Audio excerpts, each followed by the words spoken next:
Hello, and welcome back to our tutorials of Microsoft Excel. In this session, we will be discussing the frequency function. The frequency function is a quick way to return how often certain values occur within a set of data.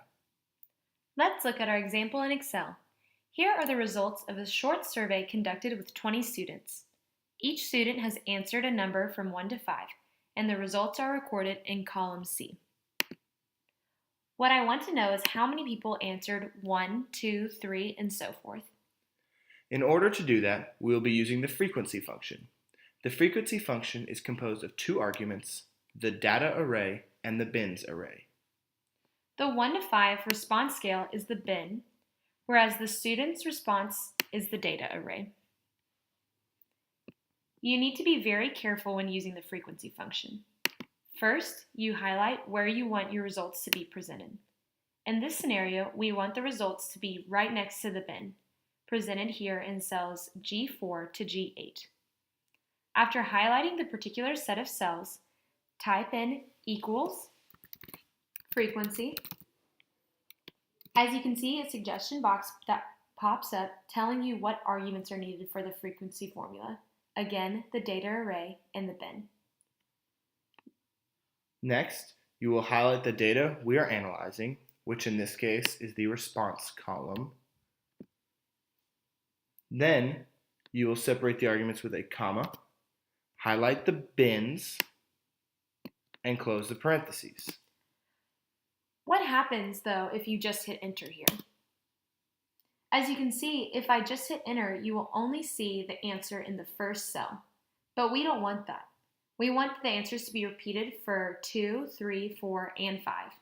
So let's try our frequency formula again. So we'll highlight the cells we want the results in, type in equals frequency, highlight our data array, comma, our bins array. Next is the extremely important part.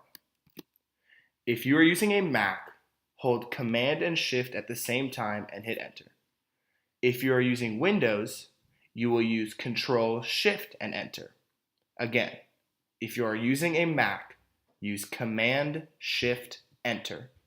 If you are using a Windows, use Control Shift enter.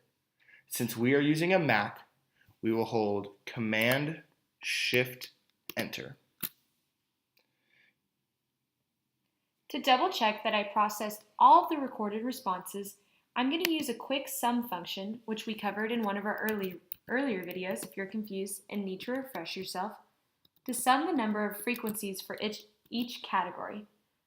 The sum in cell G10 is 20, and as you can see, 20 students responded to the survey.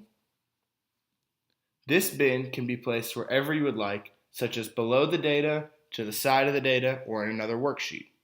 In conclusion, frequency is your go-to function to count the frequency of answers for various surveys and responses.